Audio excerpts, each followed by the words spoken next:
It's 4:30 on WKYT this morning. Parts of Pulaski County saw flash floods as heavy rains moved through the area. We'll hear from some people who were impacted by the flooding. Well, some folks in Powell County are still waiting for answers after lightning hit a gas substation and caused an oily substance to just spray up everywhere onto homes and into fields. That update just ahead. And it's something no parent can imagine. A Mercer County father says someone used a picture of his newborn baby to set up a fake fundraising online. That story coming up on WKYT this morning.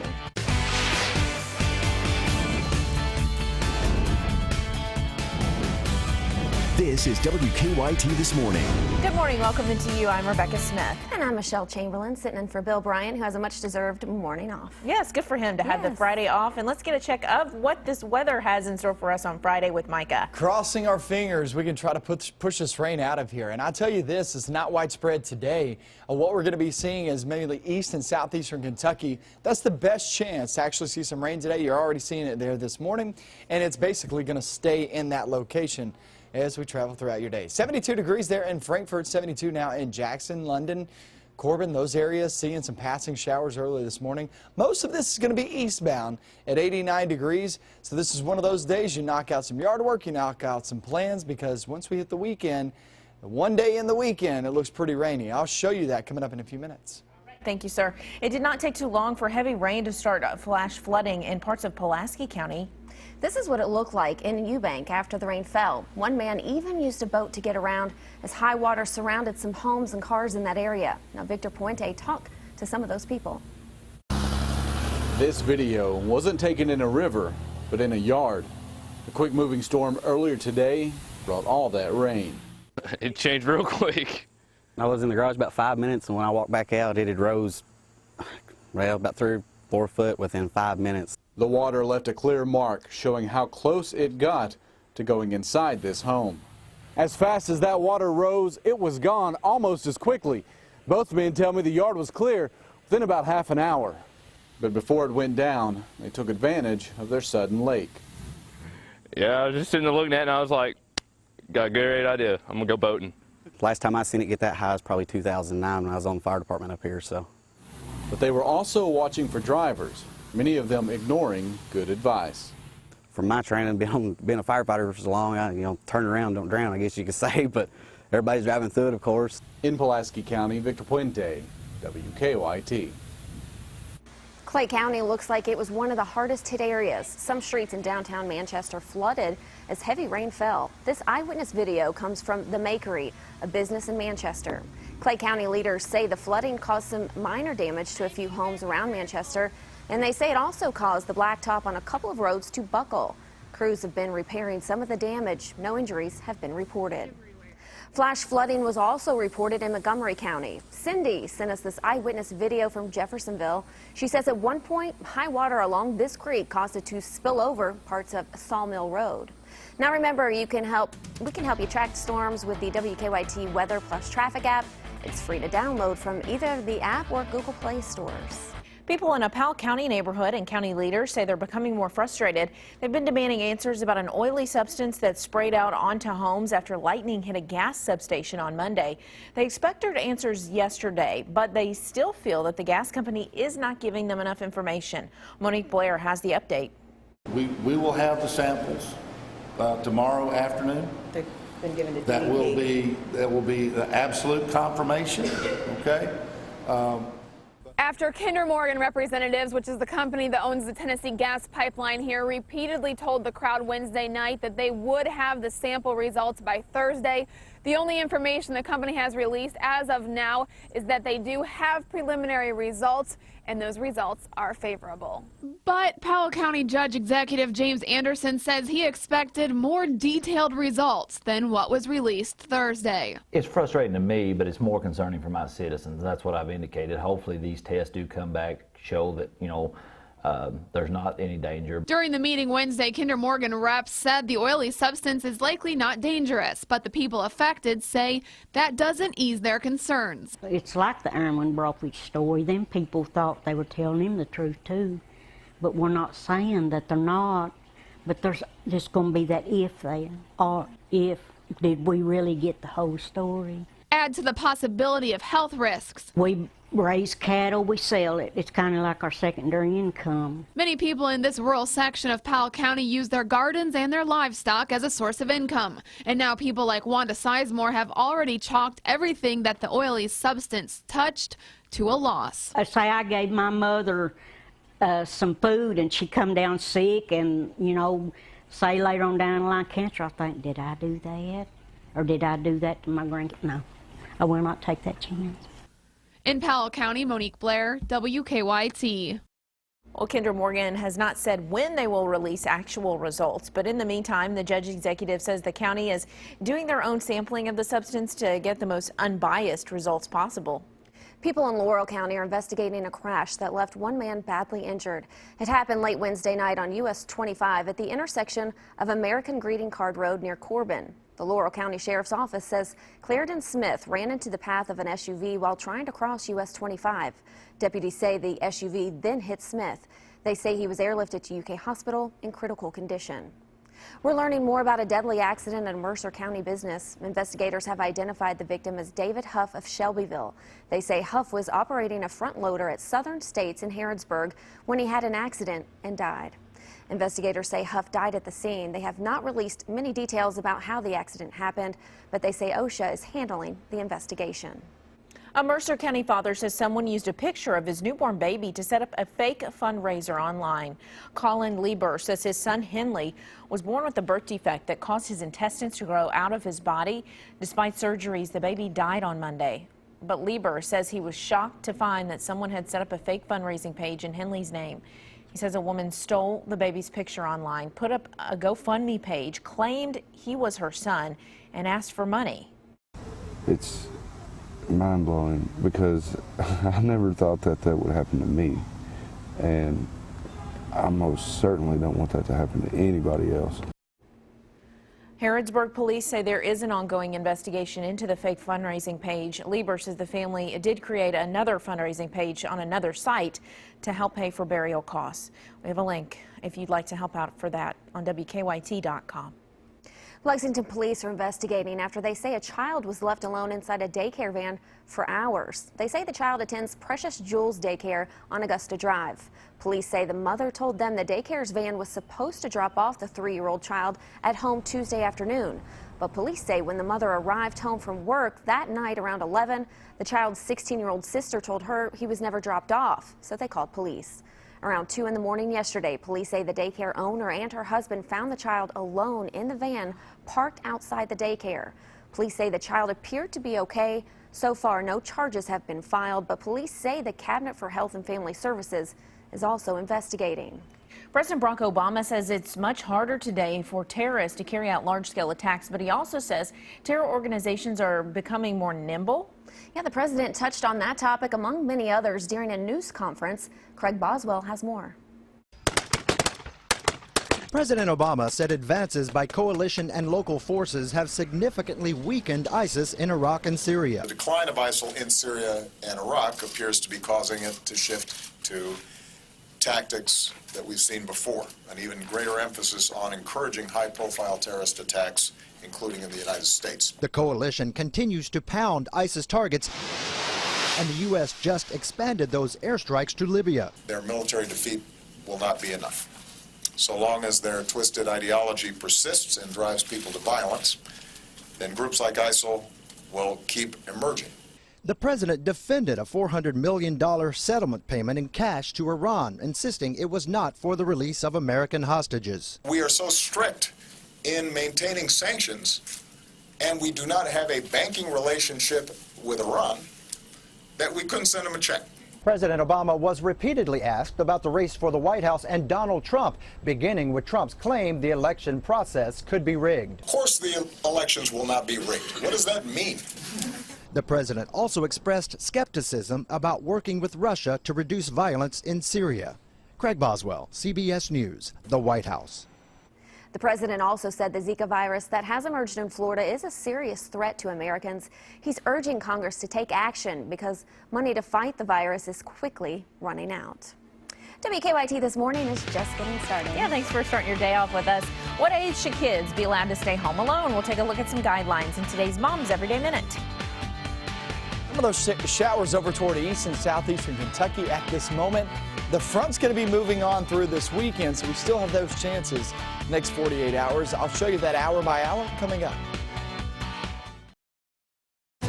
Now, your hour-by-hour forecast with meteorologist Micah Harris.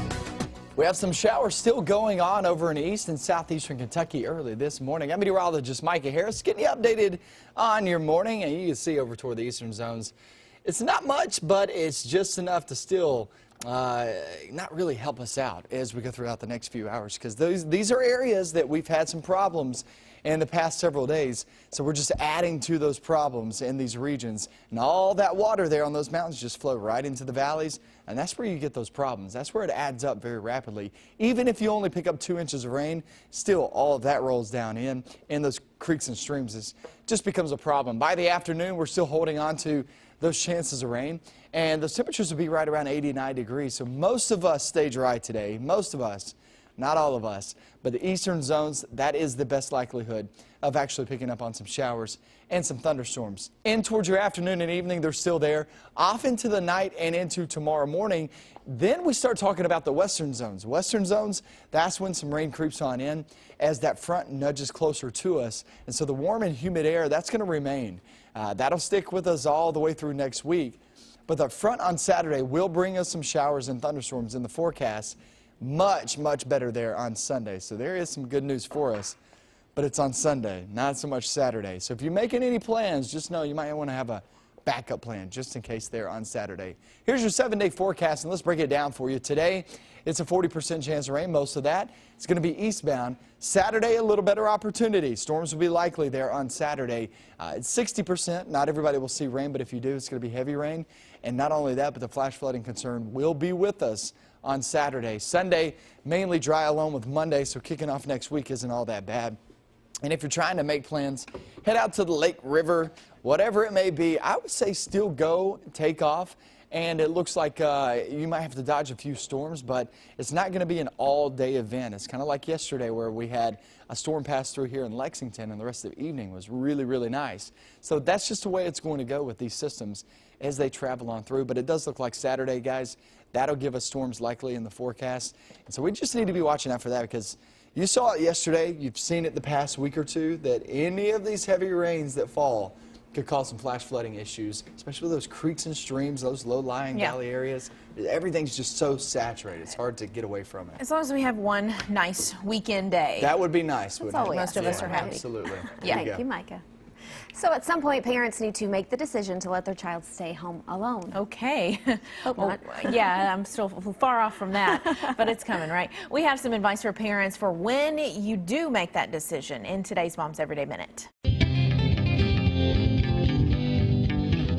I'm Pam Tauser. Here's today's Mom's Minute.